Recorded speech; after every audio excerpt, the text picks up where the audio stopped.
Haleluya. Saya ingin Kurto lanjut nyanyi terus. Mari kita sungguh-sungguh berdoa. Kita bisa lanjut menjalankan hidup kita dengan memuji anak domba Allah.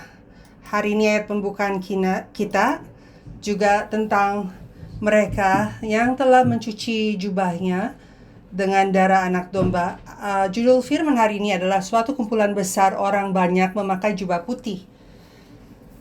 Suatu kumpulan besar orang memakai jubah putih seperti yang kita telah baca di Wahyu pasal 7 ayat 9 sampai 17. Minggu lalu kita belajar mengenai membuka pakaian diri kita yang lama dan memakai pakaian baru, diri baru di dalam Yesus Kristus. Dan pakaian baru ini digambarkan di kitab Wahyu sebagai jubah putih, pakaian putih, dan juga pakaian yang menyinar terang, menyinar seperti sinar kemuliaan Tuhan. Hari ini saya ingin kita semua memikirkan orang-orang yang memakai jubah putih ini. Dan saya sungguh-sungguh berdoa kita semua akan memakai jubah putih di akhir zaman ini. Excuse me. Minggu lalu kita belajar mengenai perbuatan baik orang kudus itu adalah jubah putih. Jadi Wahyu pasal 7 yang kita barusan baca ayat 9 sampai 17 itu bicara mengenai 144.000. Kita belum baca ayat itu, tetapi di pasal 7 pertama bicara mengenai 144.000 yang di akhir zaman, dan setelah itu bicara tentang kumpulan orang banyak yang memakai jubah putih, Ada orang yang mereka adalah orang-orang yang telah terima kemenangan lewat kesengsaraan besar dan jaga iman mereka, dan jubah mereka dicuci dalam anak darah domba. Dan tangan mereka memegang daun palem, dan mereka berseru suara yang besar memuji Tuhan dan anak domba, dan semua malaikat-malaikat dan tua-tua dan 4 makhluk hidup yang dikeliling takhta itu juga bersama-sama menyembah Tuhan. Jadi saya sungguh-sungguh berdoa di saat kita menaikkan pujian kita sebagai pujian Sharon, Kur, tim pujian, dan semua jemaat, di saat kita memuji nama Tuhan di dalam kehidupan kita sehari-hari, semoga semua malaikat-malaikat pun ikut memuji bersama kita, dan semoga kita semua membuat sorga itu dan orang-orang yang dikeliling takhta untuk menaikkan pujian mereka dan memuji Tuhan Allah kita. Dan sungguh-sungguh saya benar-benar mengalami itu di saat kita sedang dalam penyembahan dan mendengar Kur nyanyi hari ini. Itu benar-benar menaikkan hati saya untuk membuat saya itu ingin memuji. Dan semua kaum malaikat di sorga, di saat mereka melihat hidup kamu pun, mereka juga ingin memuji Tuhan. Amin. Maka orang-orang ini, mereka memakai jubah putih. Jadi kita akan memikirkan tentang hal itu. Poin yang pertama adalah siapa orang-orang yang memakai jubah putih di dalam Alkitab? Siapa memakai jubah putih? Yang pertama, imam-imam. Di dalam Alkitab, di Perjanjian Lama, imam-imam yang diberikan jubah putih untuk dipakai. Imamat, pasal 16 ayat 4, saya bacakan. Ia harus mengenakan kemeja lenan yang kudus, dan ini bicara mengenai imam-imam ya. Imam-imam yang melayani Tuhan dan bekerja di dalam bait suci, di kemah suci. Dan ia harus mengenakan kemeja lenan yang kudus, dan ia harus menutupi auratnya dengan celana lenan, dan ia harus memakai ikat pinggang lenan. Jadi ini pakaian putih ya, dan berlilitkan serban lenan. Ini pakaian-pakaian kudus. Itulah pakaian kudus yang harus dikenakannya sesudah ia membasuh tubuhnya dengan air. Jadi imam-imam itu harus cuci diri mereka, mandi.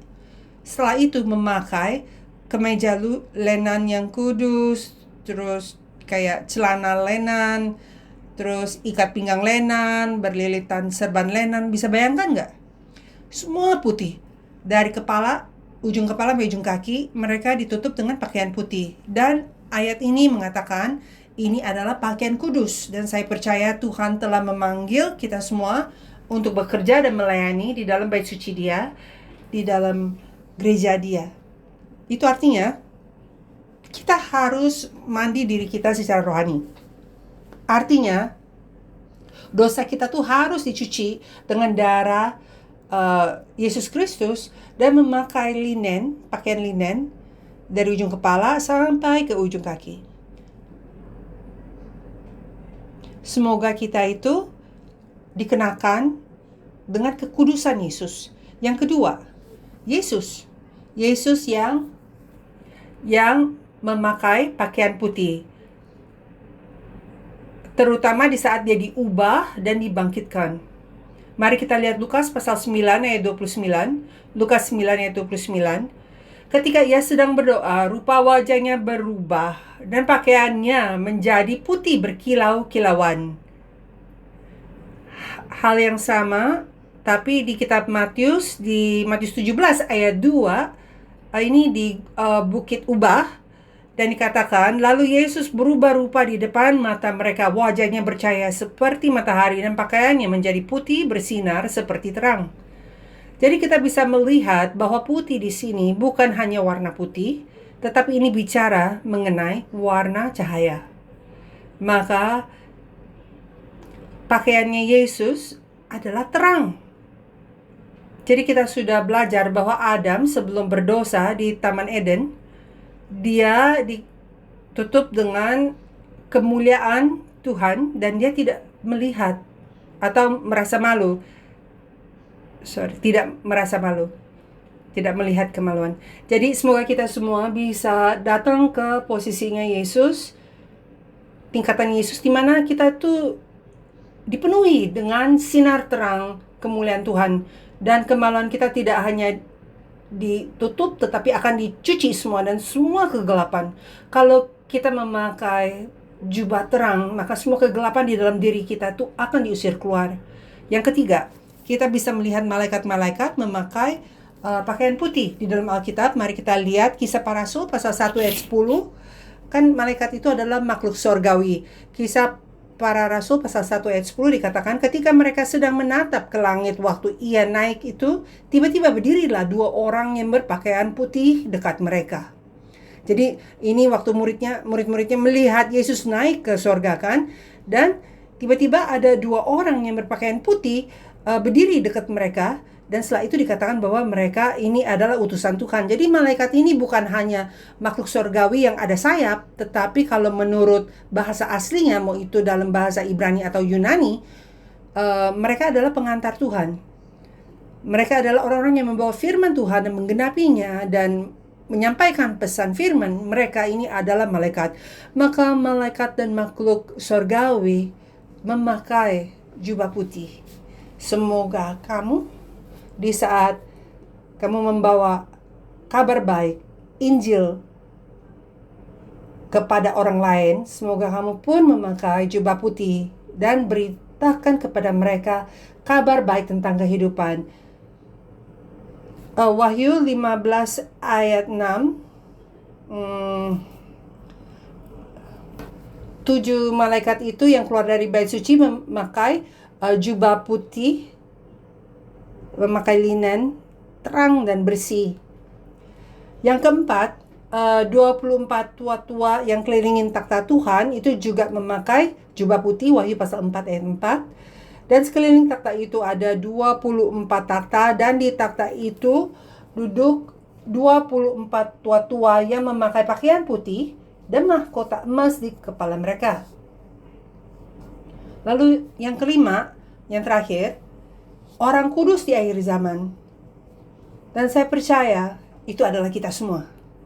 Orang kudus di akhir zaman itu memakai jubah putih, dan juga Yesus kasih tahu kepada kita, jemaat akhir zaman, untuk membeli pakaian putih dari Dia untuk menutupi kemaluan kita.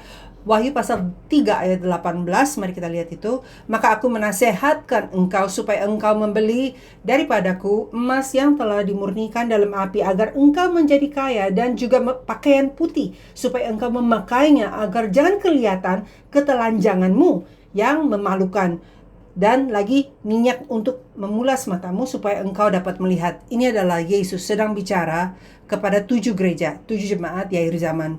Dan juga kita sudah baca di Wahyu pasal 7 ayat 9 dan 13 bahwa mereka yang keluar dari kesusahan yang besar, orang yang banyak itu mereka memakai pakaian putih. Dan Wahyu 19 ayat 14 dikatakan, dan semua pasukannya di sorga mengikuti dia. Mereka menunggang kuda putih dan memakai lenan halus yang putih bersih.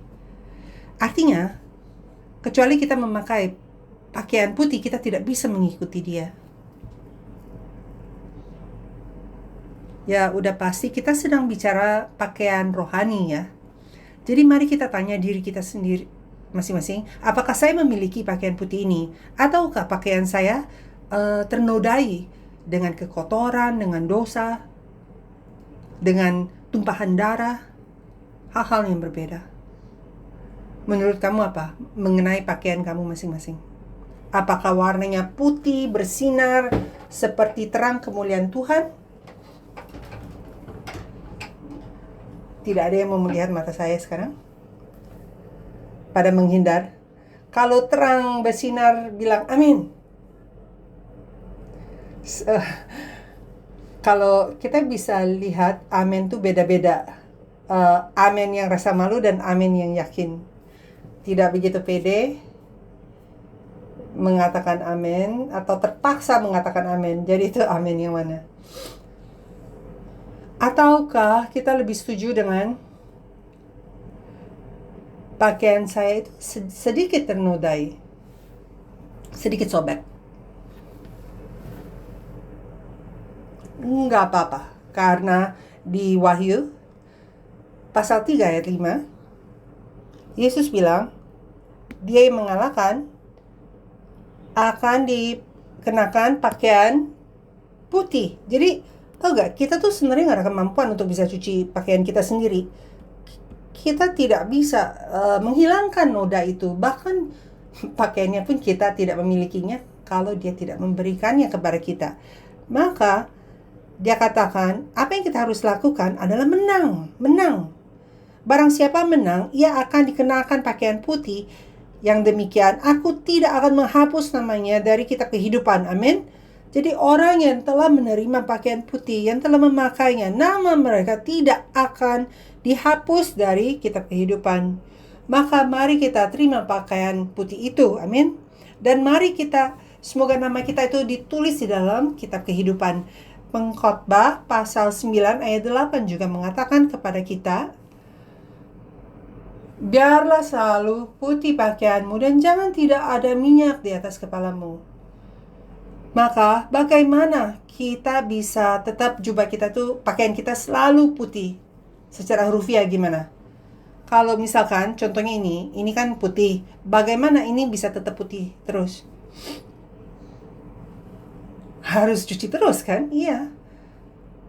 Jadi menjalankan kehidupan dengan pertobatan, kehidupan di mana kita menyelidiki diri sendiri saat demi saat, setiap saat untuk melihat apakah kita di dalam iman. Maka itu membawa kita ke poin kedua. Bagaimana orang-orang kudus yang memakai jubah putih itu digambarkan? Orang banyak yang tadi kita baca di ayat pembukaan kita hari ini, bagaimana digambarkannya, bagaimana tentang mereka. Mereka itu siapa? Dan di saat kita memikirkan hal itu, mari kita pikirkan apa kita tuh harus jadi seperti apa. Bagaimana caranya jubah kita dicuci, bagaimana kita menerima pakaian putih dari Tuhan kita Yesus Kristus. Dikatakan mereka ini dari segala bangsa dan suku dan kaum dan bahasa, dan mereka keluar dari kesusahan yang besar, dan mereka telah mencuci jubah mereka dan membuatnya putih di dalam darah anak domba, yaitu Yesus Kristus. Maka yang pertama dikatakan bahwa tangan mereka itu ada daun palem. Di dalam Alkitab, daun palem itu menunjuk kemenangan dan sukacita. Perayaan sukacita hasil dari kemenangan.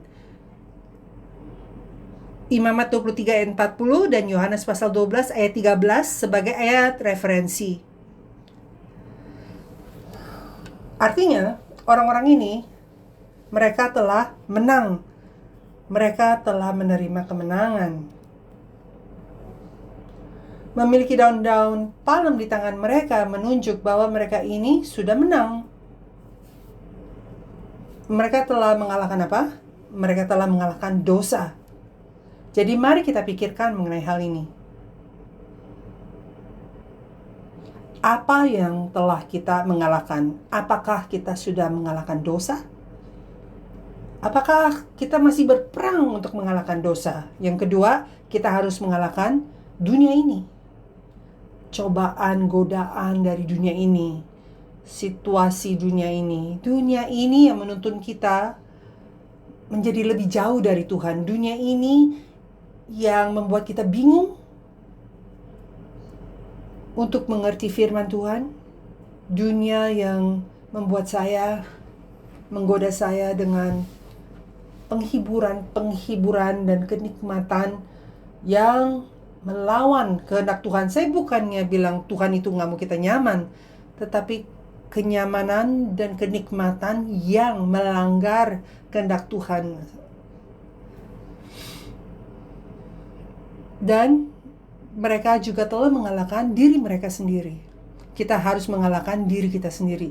Menurut saya, kalau mau jujur, lebih susah untuk saya mengalahkan diri saya sendiri daripada dunia.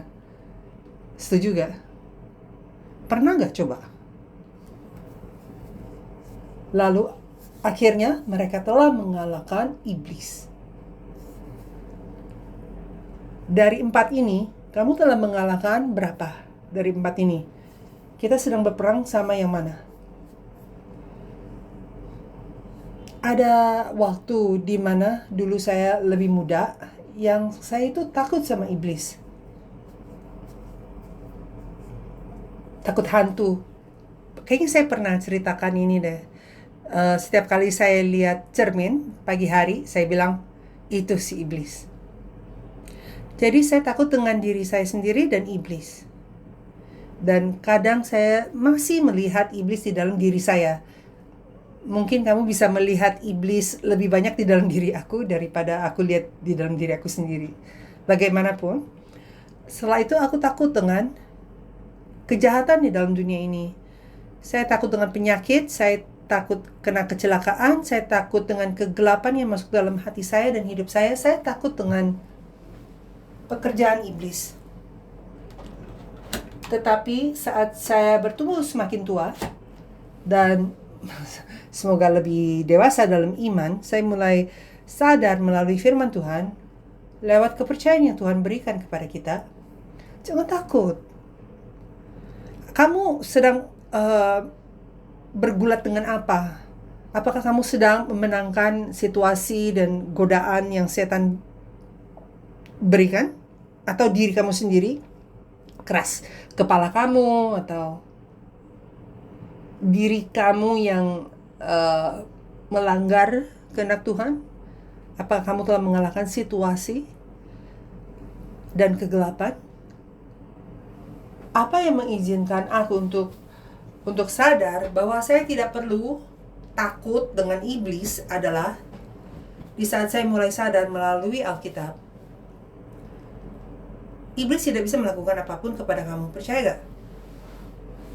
Iblis tidak bisa melakukan apapun kepada kamu. Kalau dia melakukan, maka itu dengan izin Tuhan. Masuk akal gak itu? Iblis itu tidak bisa membunuh kamu. Mungkin dia bisa goda kamu, tetapi dia tidak bisa membunuh kamu secara fisik. Kita terluka di saat kita menjauhi Tuhan. Karena kita menyerah, kita menolak perlindungan Tuhan. Tetapi selama kita ada di dalam Tuhan, iblis mungkin coba untuk menggoda kita, tapi dia akan bisa menyakiti kita. Mari kita percaya itu. Mari kita percaya itu. Dan meskipun ada kegelapan, dan saya udah pernah sharing ini dengan Elijah, Komisi Elijah minggu lalu, meskipun hidup kita ada kegelapan, jangan takut. Amin. Untuk kasus aku dan banyak bapak leluhur iman pun di masa-masa kegelapan lah, di saat saya mulai mengerti dan mengalami kasih karunia Tuhan.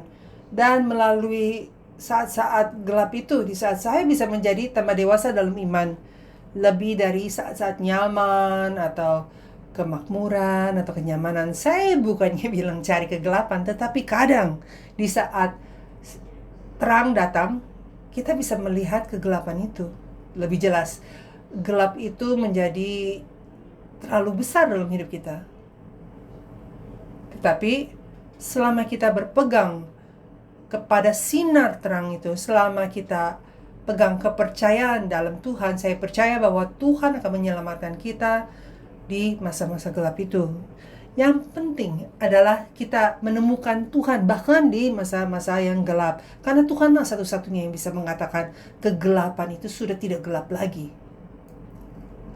Wahyu pasal 14 ayat 4 dikatakan bahwa ini adalah mereka yang tidak tergoda dengan perempuan. Berarti mereka mengalahkan godaan dunia ini karena mereka menjaga dirinya kudus dan mereka ini mengikuti anak domba kemanapun anak domba itu pergi.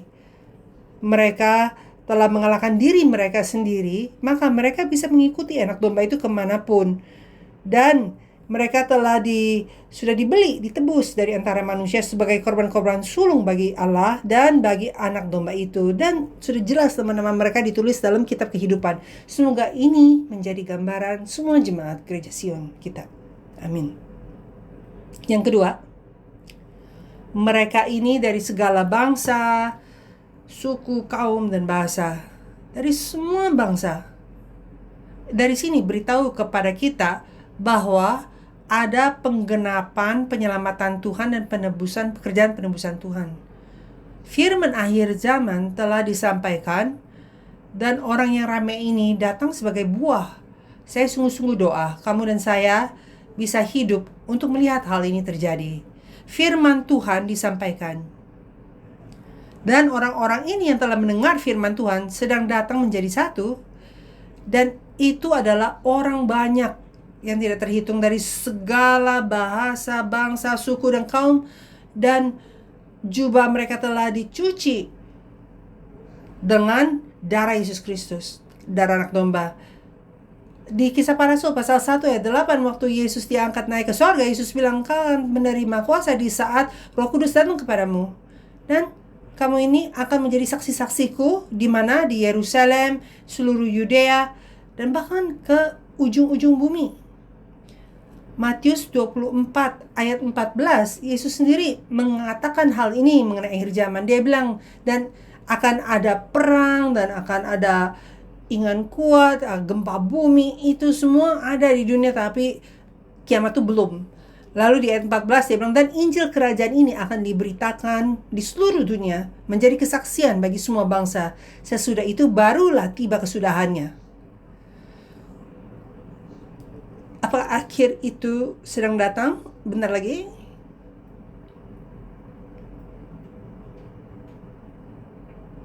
Apakah kita bentar lagi terbangun?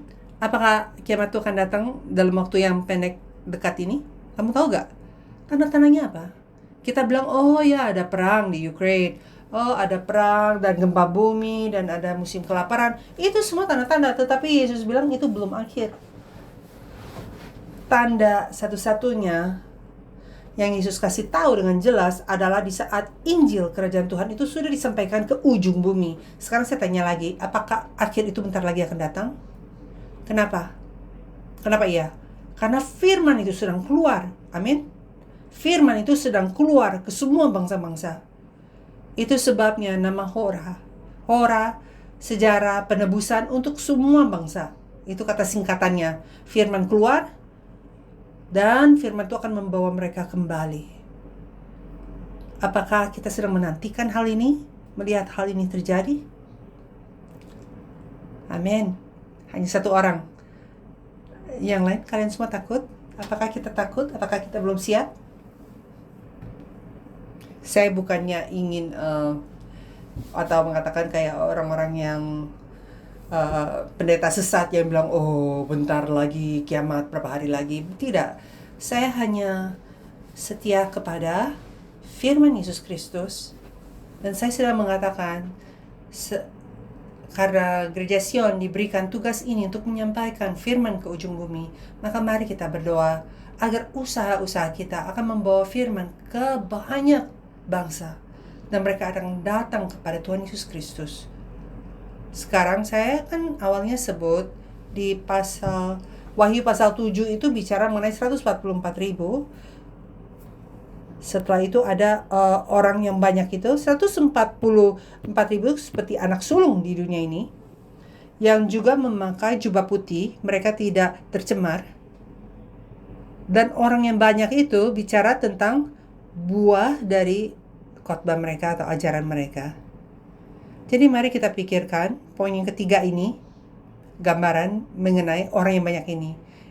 Dikatakan orang yang banyak. Jadi orang-orang ini tidak ada angkanya.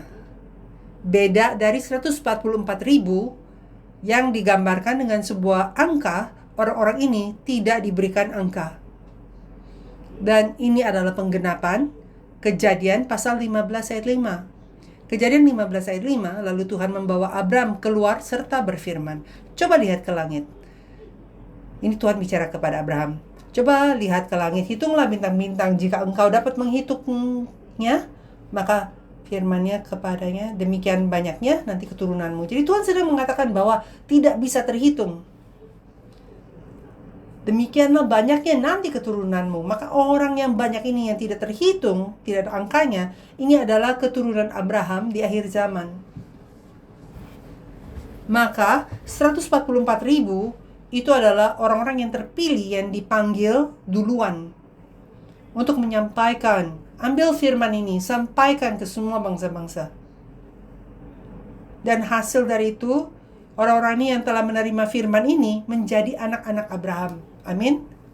Secara rohani, orang yang percaya kepada Yesus siapapun, mereka semua adalah anak-anak Abraham. Itu di kitab Roma dan Galatia juga mengatakan hal itu. Dan yang keempat, mereka memakai jubah putih. Pakaian mereka dicuci putih dengan darah Yesus Kristus. Mereka sudah menerima pendamaian dan telah diampuni. Darah anak domba adalah darah perjanjian. Matius 26 ayat 28, Ibrani 13 ayat 20. Juga adalah darah penebusan, Efesus pasal 1 ayat 7 dan Ibrani pasal 9 ayat 11. Dan juga darah kehidupan, Yohanes pasal 6 ayat 53 sampai 58. Dan darah damai, Efesus pasal 2 ayat 14. Dan darah yang mengizinkan kita untuk bisa ada akses kepada Bapa di takhta kasih karunia, Efesus pasal 2 ayat 18. Dan ini adalah darah yang mengizinkan kita untuk menyembah satu-satunya Allah yang hidup, Ibrani 9 ayat 14. Semoga perbuatan kita, perkataan kita, dan hidup kita itu menjadi pakaian kita. Dan pakaian kita itu semoga dicuci dengan darah Yesus Kristus. Dan semua isi dari darah Yesus Kristus, perjanjian, damai, penebusan hidup, akses ke Bapa, mengizinkan kita untuk menyembahnya Tuhan kita. Semoga itu di saat kita memiliki itu semua, itu yang menyucikan pakaian kita menjadi putih seperti salju. Apakah kamu sudah dicuci, dibersihkan? Percaya apakah kamu sudah benar-benar dibersihkan? Kenapa? Bagaimana? Dengan darah Yesus Kristus? Tapi siapa yang dapat dicuci dengan darah Yesus Kristus? Apakah mereka adalah orang yang percaya kepada Dia dan yang bertobat? Yohanes Pembaptis menyampaikan firman, bertobatlah karena kerajaan sorga sudah dekat. Untuk kita bisa masuk ke dalam kerajaan itu, apa yang kita harus lakukan? Kita harus bertobat. Bertobat adalah memotong jalan saya kepada dosa dan berbalik. Menjauhi dosa, kembali ke Tuhan. Merubah cara-cara kita, gaya hidup kita, cara kita bicara, maupun cara kita berpikir. Itu adalah pertobatan. Tetapi kalau kita lanjut hidup dalam dosa, tanpa bertobat,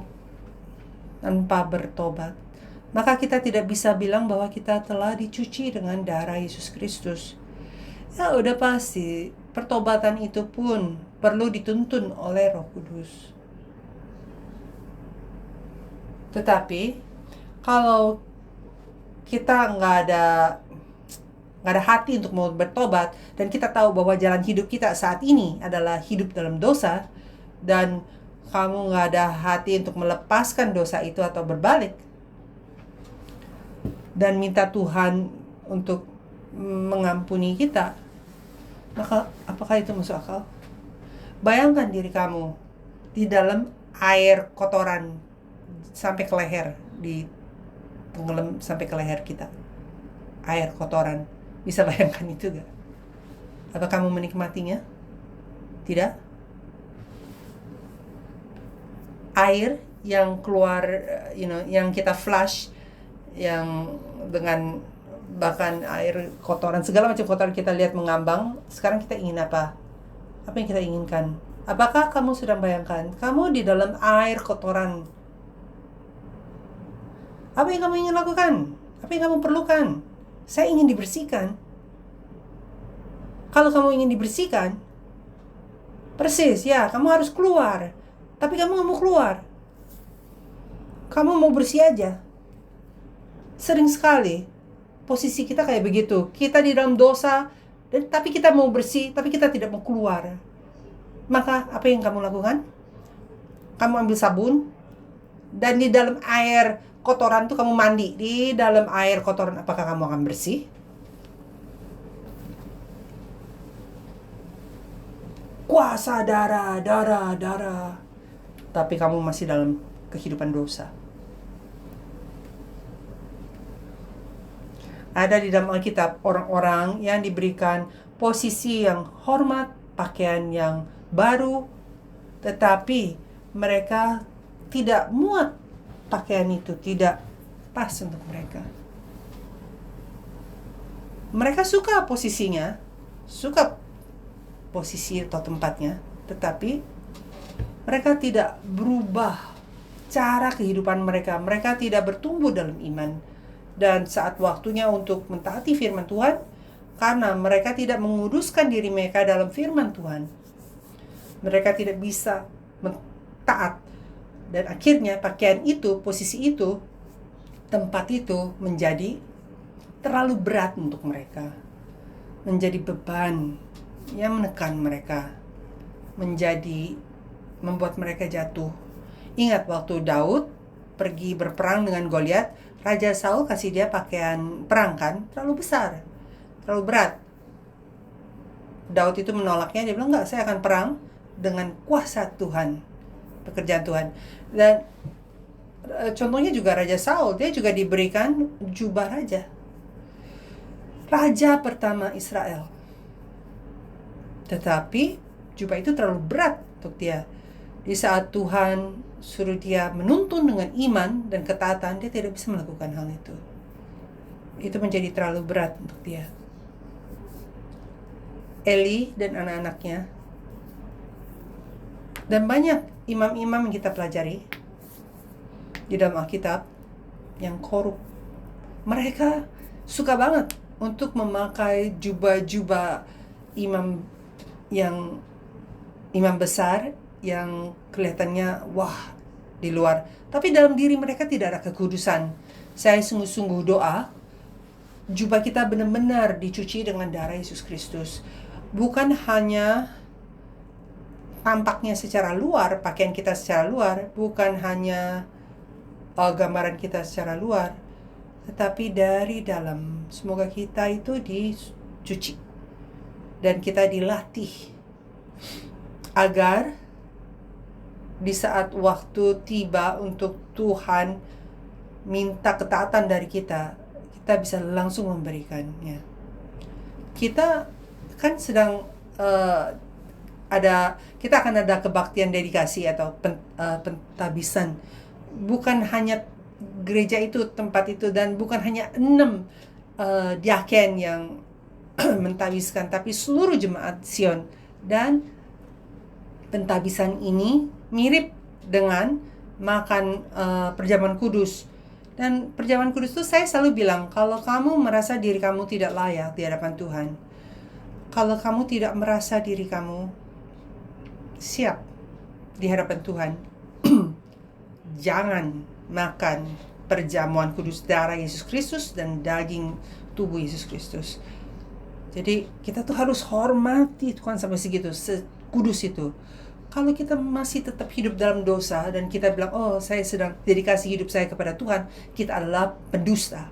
Maka mari kita doa, kita bisa dikuduskan, agar kita bisa diberikan kepada Tuhan sebagai persembahan unjukan. Mari kita doakan hal itu. Berkat apa yang diberikan kepada orang-orang yang keluar dari kesusahan yang besar.